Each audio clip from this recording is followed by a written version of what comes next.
Over 70% of new players don't survive the first extraction in Ark Raiders, either from the clankers or by the players like these.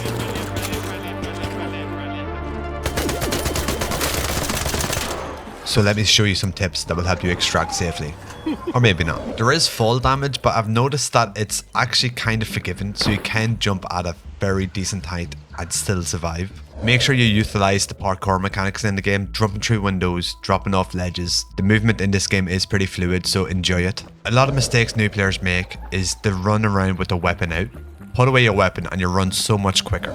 The slide peek is pretty handy too. It's basically when you're running and then you slide and you look behind you really quick, just to see if anything's happening. That's it. Simple. Now what you should do for the barricade doors, make sure to maneuver your camera so you can look behind you to see if any clankers or any players are coming your way.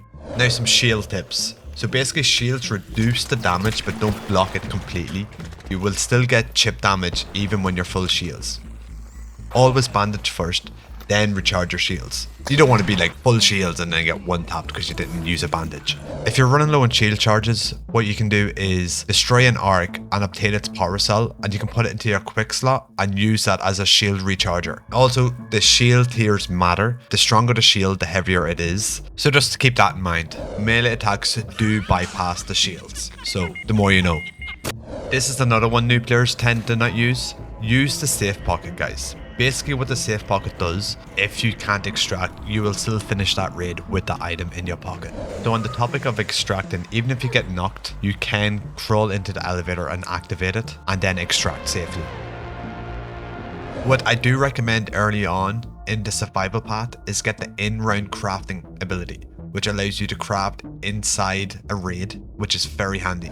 Another feature a new player should use is the free loadout ability, and basically that just gives a loadout with the bare minimum stuff like crappy weapon, some meds, and limited ammo. This will allow you to go into a raid, try and find some good gear, some resources, so you can craft better stuff. So now for the Ark machines in the Rust Belt, so these are more than capable of wiping out an entire squad of yous.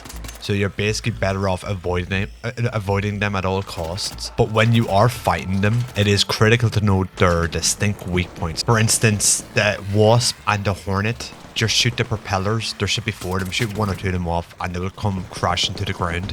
And instead of wasting bullets on the little spider ticks, just blow them away with your melee. Just smash them up. They're pretty easy. If you ever get overrun by the arcs, just make sure to try out a few smoke grenades and run away, because you can get overwhelmed pretty quickly. So smoke grenade and dash off. So now for the different type of augments. So basically augments you can attach to your loadout. For instance, the combat one is a basic combat augment, supports stronger shields but has a limited backpack capacity, so you won't be able to store as much like loot. So there is a variety of different augments that you can attach to cater to your playstyle. So if you're wandering around the top side and you come across a field crate, you can pick them up and then drop them off at a field depot. So if you look on the map, you'll come across a little icon that looks like this. So what you have to do is just pick up the field crate, drop it over to the field depot, whack it in, and then take some good loot. But I'm sure the most important tip I can give you right now is, as soon as you log into the game, go to Scrappy and track the resources to level them up. Basically what Scrappy does is he goes out and finds all the scraps and craftable materials you need, and you get them for free. So make sure to track all the resources that's needed to upgrade him, because honestly, free stuff is always the best.